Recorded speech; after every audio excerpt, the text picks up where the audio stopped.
Hi everyone, I'm Bonita from Pennies to Dollars and welcome back to my channel.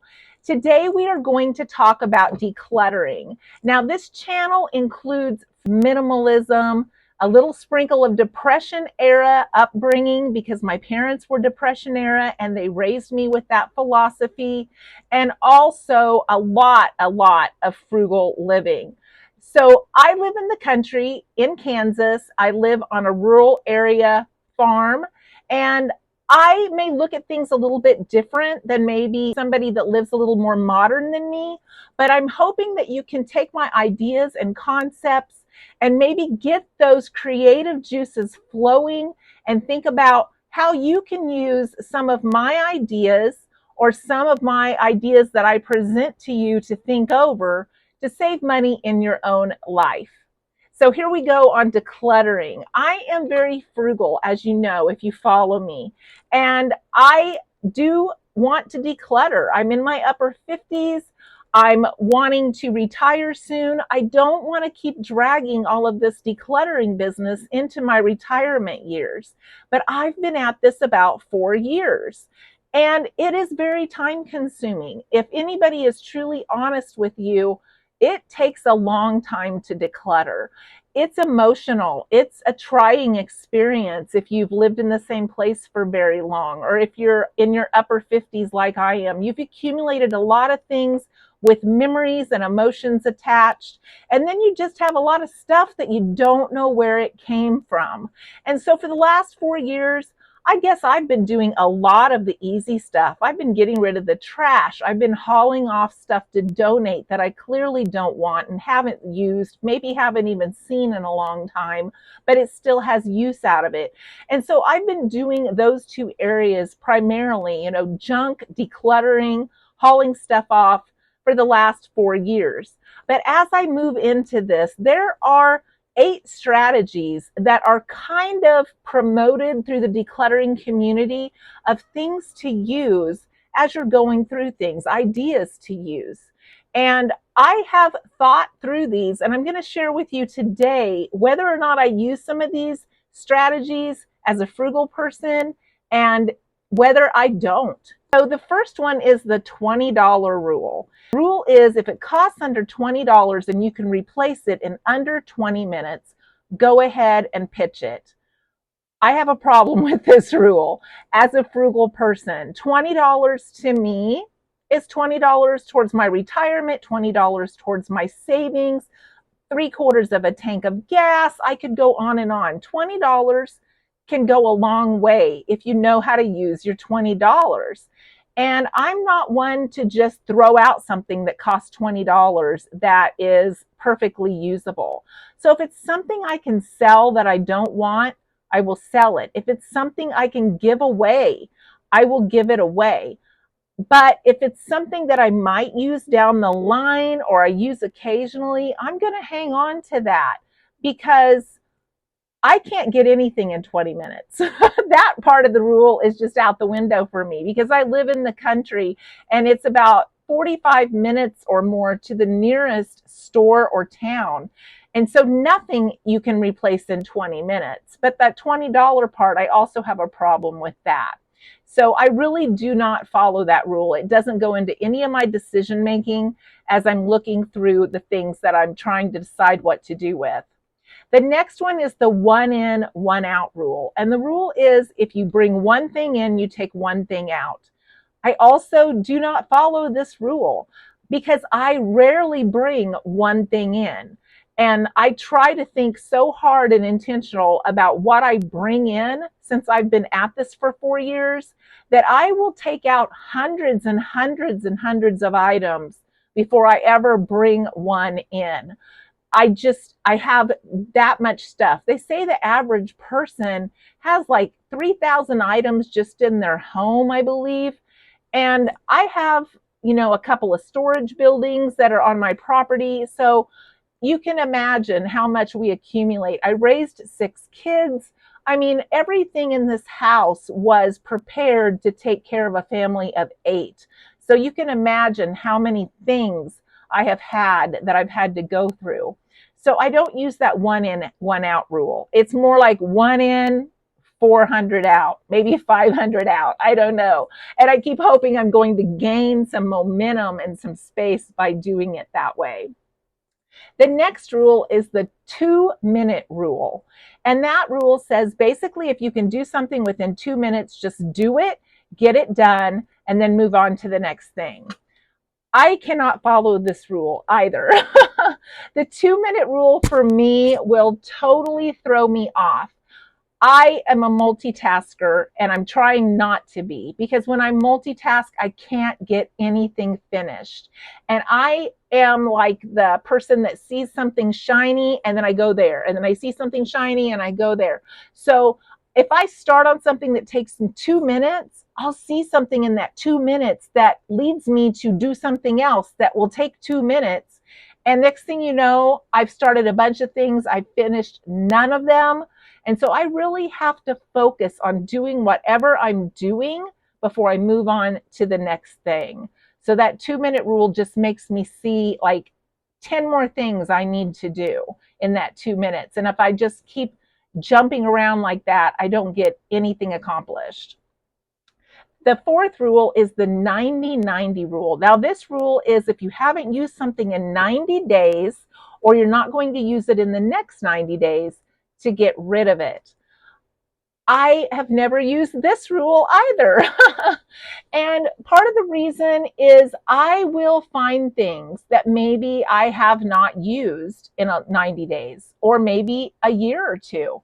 And then I'm like, I'm going to use this. I'm going to use it now. I can see value in using it. I can see value in using it in the future, and I'm not going to get rid of it. A good example is cookbooks. Through the inflation and through all of the food cost hikes, I have relied back on cookbooks that I had not opened in years. Cookbooks I forgot I had, but they're now so valuable to me through this time because I'm pulling out old recipes that use less ingredients. I'm pulling out recipes of things I already have on hand that I can make.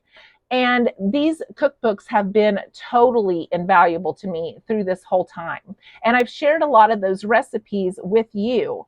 In fact, I do want to remind you, I do have a 50 frugal recipes when cooking on a budget. Now, this one is family recipes that we used not only when my parents raised me, but also when I raised my 6 kids and I had to stretch $1. So this is on Amazon. The link's in the description box if you're interested. And I do plan on working on a volume 2. Hopefully by October. I'm kind of hoping maybe I'll have it out before Christmas. But that's just a perfect example. So I really don't use that 90-90 rule because I am looking at what value that has. And if it's something that I can use, will use, it's something I've maybe been looking for or needing that I can mark off my list. And so I don't really use that rule. Even clothes that don't fit, I have been losing weight and I'm hopeful that I'm going to get back into some of those sizes that I've kept. Maybe there were things that cost me a lot of money, or I really, really love that shirt or that pair of pants. So 90-90 rule, I don't follow that either. The fifth rule is the 30-30 rule. Now, this one is if it costs over $30, wait 30 days. I can tell you that the $30 doesn't even really come into play for me, but I do wait before I buy things. I think long and hard about buying things. For instance, I have wanted one of those little portable vacuums that's handheld, that's rechargeable. I've probably wanted one of those for 3 years, and I have it on my wish list, but I haven't bought it yet. It's not a need. It's more of something that would be really nice to have.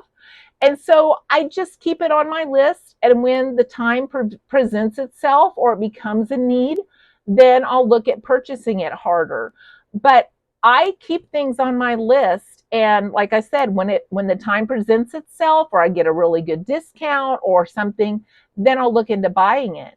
But I don't just think, gee, I want this. I'm going to put it in my cart and I'm going to get it. Or I'm going to wait 30 days and then I'm going to get it. Some of the things on my wish list have been on there a couple of years. So I guess I don't follow that either.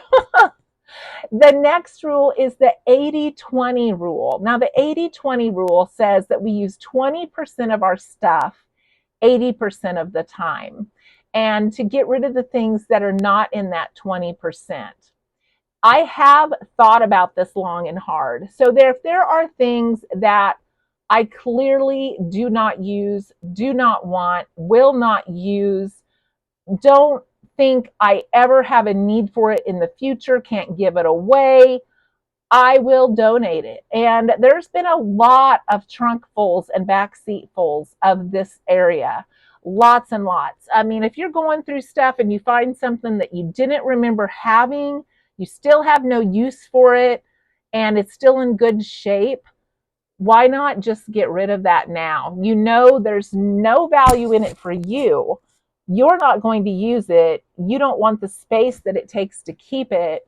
So it might as well just go in that donation box, or if you think one of your kids or somebody could use it, ask them first and then put it in the donation box. I have hauled off so much stuff over the last 4 years. I can't even tell you. Some weeks I'm at Goodwill several times a week dropping stuff off because there's a lot of stuff that I just don't see the value in trying to sell. It just becomes too cumbersome. There's some things that I have in a stack of stuff to sell, and I do try to sell that. But the majority of the stuff, if it's just like household items, mugs, different things like that, I just donate them. There's no point in taking up the space or prolonging it anymore. And the 8th rule is reverse decluttering. This one is where you decide what you keep and you get rid of the rest. I have done this on like my t-shirt drawer. I went through and decided which t-shirts were the ones that I liked, the ones I was going to wear, and I got rid of the rest. I have done this in some areas and it works really well. And then, there's also, I didn't add this one, but there's also like the container method. Like, I have so much room to keep my t-shirts and this is all the room I'm filling. If it goes beyond this drawer, it's not coming, or I've got to get rid of more to bring it in. So, that container method also is good. It's how much space you're going to allow something to take up in your house. And for me, t-shirts are not my favorite. I had to make myself put this one on this morning because I like what it says on the front, but I don't particularly like wearing it. So it was one of my keep ones. And it says, I am driving my husband crazy, one goat at a time. Yeah. We've had goats for like the last 24 years, something like that. And so when I saw this shirt, I had to get it. Even though it was a t-shirt, I had to get it. And I've had it for quite a few years, and it's, I love what it says, even though I don't really love t-shirts. So, but yeah, so some of these rules, yeah, when you're frugal, they don't really apply, or you have to interpret them a different way. But I think they're all really good concepts to think about, because maybe some of them will work for you when they don't necessarily work for me. It's just like frugal living. Maybe I'm willing to do some things you're not willing to do, and you're willing to do some things I'm not willing to do. But it's their choice, and it's my choice, and it's your choice of what you decide to do. So decluttering is a very personal thing. It's kind of like being frugal. What are you willing to get rid of? What do you not need? What do you not want? What is worth selling? What is not worth selling? What is worth giving away to someone that but maybe not worth the time it takes to sell something, but you'd feel really good if it went to somebody that could use it. So lots of things like that go through my head as I'm going through stuff. And then if it clearly has no value or it's clearly junk, I just toss it. We have been very successful, and I've shared with you about this before, about putting things out by the road that are metal. metal things that we don't want anymore, old tables, all kinds of stuff like that that were metal. And then we just post it on Facebook and people come and pick it up and then they haul it off for scrap. That keeps us from dealing with it. It gets it out of my buildings, it gets it out of the way, and I don't have to deal with it because I've hauled stuff in for scrap before, and honestly, I didn't feel like it was really worth my gas with where I live. So those are some things that I take into consideration as I'm decluttering. So I hope this has given you some good ideas and strategies to think about as you're going through your own clutter. Let me know what has worked for you, and let me know if there's any of these rules that don't work for you either. I hope to see you in the next video.